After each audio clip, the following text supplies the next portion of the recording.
Welcome to another episode of Behind the Shades. Cardi B. Madam, what are you doing? You've had a crazy end to the summer. First, you had the drama with Nicki Minaj. Now you have with Onsets. Now you're pregnant with another person's child. And it just seems that you're spiraling and you're starting to circle the drain. But there is something I want to highlight from an interview that she did. Will not contact this person for a month. I will not give in. I will not forgive this easy. I will not go back. I will not go to the patterns. I will not go through it. But I was crying every day. I was hurt every day. I was out here in LA in a mansion by myself. I was thinking about it every single day. And when your heart is not done, your heart is not done. I'm pregnant. I'm going to accept my flaws, the flaws that I bring in this marriage. I'm going to apologize for it and I'm going to work on it. And when I take accountability and you take advantage of me taking accountability and you take that as see, I know she'd be back instead of me taking accountability and you taking advantage of that, it really just killed everything. And while it was dying, I had a human growing in me. And I just kept thinking, like, it's like, what's life going to be without this person? Accountability. That is a problem for a lot of people. A lot of people can't take accountability. And she was mentioning that quite a bit. And the thing is, when someone who doesn't normally take accountability starts to take accountability, other people will take advantage. They won't believe them. They'll doubt them. They'll try to make them go back to who they were. And who is that? It's a person that lashes out. It's a person that does petty things. It's a person that then involves other people. Because let's be honest, the real victim in that hot mess is the child. Because you have a child being born under such circumstances. Imagine your parents came to you and they said that, you know what, you're a revenge baby. I didn't like your mother, so I did this. I didn't like your father, so I allowed this to happen to me. No one wants to be born under such circumstances.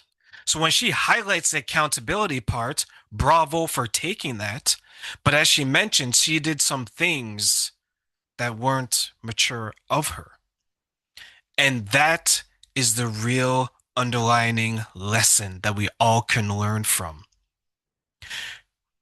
You are going to come to a point in your life where you're going to start to make positive changes, where you decide, you know what? I didn't like the old me. I'm starting to embrace the new me. The new me is sexy. I love the new me. I can't wait to show it off. The problem is there's people around you that you've done so much wrong to, especially if you've been that previous version of yourself for so much longer, that are going to trigger you, that's going to do things to you, that's going to try to pull you back into the vortex of the old identity. It's hard to escape. It's hard to let go because you've been the old you for so long. Sometimes you go back to what is familiar, your default setting. Because many of us, when we're making the changes in our life, we don't do the factor reset and wipe clean that slate. What we do is we buried it in the closet with the dirty underwear that's 2 weeks old and pretend like we can't smell it. Pretend like it's not stinking up the room. Pretend that the scent and the odor isn't crying out for our attention. This is the problem when you start to make these changes, especially much later on in life, especially when you're trying to start a family, especially when you're entering a new relationship, which is so much better than your previous ones. You can't escape your past. You can learn from it. The problem that happens with a lot of people, they don't want to learn from their past and want to pretend that it's not there. They want to ignore it. It doesn't exist. It does exist. Many of the people that you knew just a day prior are from that old life. So now what you're going to have to do is address it, acknowledge it, and resolve it. And one of the ways that you can do it, which she highlighted, is to move on from that person, move on from the group, start anew. For many people who don't have the finances and resources that Cardi B has or other celebrities, what they have to do is they have to move, switch jobs, new city, new neighborhood, new group of friends. They have to spend months, sometimes years, just by themselves because that is part of the reset of who they used to be. They need to wipe that slate clean.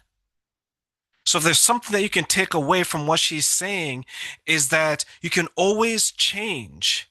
You can always resolve. You can always heal.